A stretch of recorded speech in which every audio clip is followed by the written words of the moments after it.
was a gas station near the city of Harrisonburg. I went inside to get a bottle of water. At first, the only other customer was a black woman who had come in with 2 little girls. She was waiting while they used the bathroom. Then the station's glass door opened. I heard the sucking noise of its rubberized edges giving way and the weak ding of an automatic bell. A white woman stormed inside. Her hair was in a loose ponytail, and she wore a burgundy sweatshirt. She looked to be in her 30s, around my age. She began yelling at the black woman.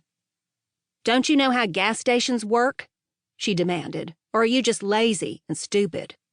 She was driving an SUV and needed to pump gas. Apparently, the black woman had parked her sedan next to the only available tank. The white woman turned her ire on the 2 female cashiers, also white, behind the store's counter, demanding to know why they didn't do something. She threatened to never buy gas there again. She said that she was a long-time customer. The station would lose her good business. The encounter couldn't have lasted more than a minute. The white woman turned on her heel and shoved the door open. Sucking sound, weak bell, and a parting insult. "Fucking nigger!" She said it without looking back. The woman behind the counter said nothing. The black woman's face revealed only mild surprise. Or maybe it was practiced defense. Just then the little girls returned from the bathroom. Before she left the station, I asked the woman if she was all right. She could have just asked me to move my car. She replied, with a shrug. 9 months later, and a short drive away, hundreds of demonstrators gathered after sundown on the campus of the University of Virginia. The tiki torches they carried glowed bright against their white skin and the inky night sky.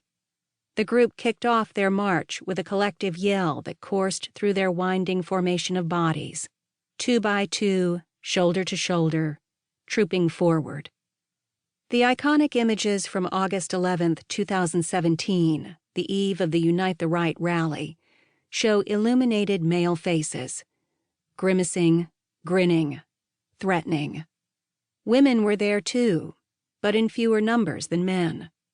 Amid chants of "You will not replace us" and "One people, one nation, end immigration," some marchers broke ranks to scream at people recording or protesting the event. In one moment, captured in a shaky video that was later posted on the internet, a woman stepped out of line. She wore a loose-fitting white top and jeans, and her long blonde hair gleamed. She stood facing a manicured lawn that stretched toward one of UVA's signature white colonnades. "You sound like a nigger," she shouted. The target of her ire, presumably a critic of the march, wasn't visible on camera. "You sound like a nigger," the woman yelled again. 5 words that spoke to nearly 400 years of accumulated racial privilege and contempt. The slur rang harshly, and "like" spoke volumes. Was the unseen person white? The woman's sneering sentence sounded like an accusation of tribal treason. She seemed disgusted that someone would debase themselves instead of standing with their own kind.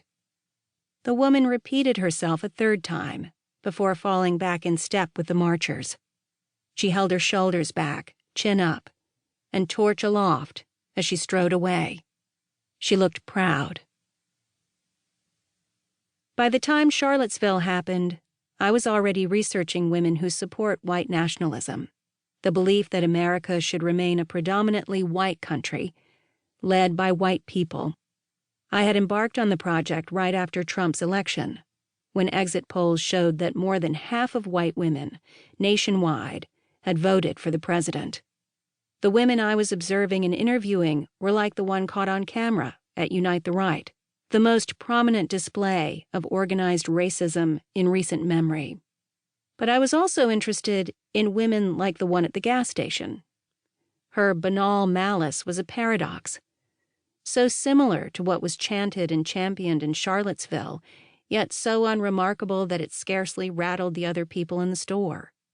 That scene planted a seed in my brain.